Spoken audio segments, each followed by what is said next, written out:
नमस्कार, आप देख रहे हैं इंडिया न्यूज। आपके साथ हूं मैं खुशबू मनोरमा मिश्रा। बुलेटिन की शुरुआत करते हैं हम खबर के साथ। दिल्ली से आ रही है खबर। इनामी बदमाश मुठभेड़ में ढेर हुआ है। 50,000 का इनामी भीम जोरा ढेर हुआ है। नेपाल का रहने वाला बदमाश मारा गया है। तो अहम जानकारी दे रहे हैं आपको, जहां नेपाल का रहने वाला बदमाश मारा गया है। इनामी बदमाश मुठभेड़ में ढेर हुआ है। 50,000 का इनामी भीम जोरा ढेर हुआ है। अब देखिए किस तरह के इसके साथ मामले थे, ये देखना होगा। नेपाल का रहने वाला बदमाश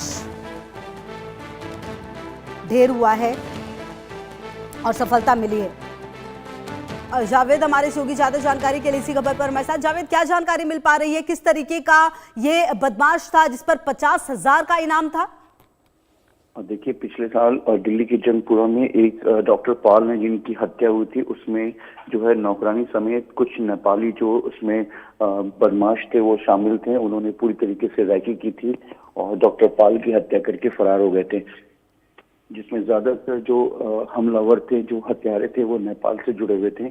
इसमें और दिल्ली पुलिस की क्राइम ब्रांच ने अभी कुछ महीनों पहले ही उन कुछ जो उस हत्या में शामिल थे उन लोगों को पकड़ा था। लेकिन इसमें से एक भीम जोरत जो नेपाल मूल का रहने वाला था, वो एब्सकॉन्ड चल रहा था। उसके ऊपर 50,000 का इनाम भी रखा गया था। और जानकारी के मुताबिक दिल्ली के ईस्ट ऑफ कैलाश के पास, आस्था कुंज के पास, उसके ज्वाइंट ऑपरेशन यानी कि गुरुग्राम पुलिस क्राइम ब्रांच और दिल्ली पुलिस की टीम ने मिलकर ऑपरेशन किया, जिसमें उसको मार गिराया गया है। वो एक नामी और डेस्परेट क्रिमिनल था। उस पर कई मुकदमे दर्ज थे और अभी उस पर जो हाल ही में ही आपको बता दें कि इस हत्या से पहले दिल्ली से उसके गुरुग्राम के एक बीजेपी नेता के घर पर भी चोरी की वारदात में वो शामिल था। इसके अलावा कई सीनियर्स क्राइम में वो शामिल था और वो कई बार वारदात के बाद नेपाल भी फरार हो जाता था।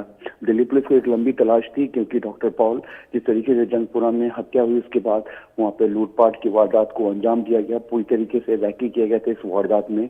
और इसमें 2 महिला भी शामिल थी जो इस पूरे मॉडस ऑपरेंडी को उन्होंने किया था।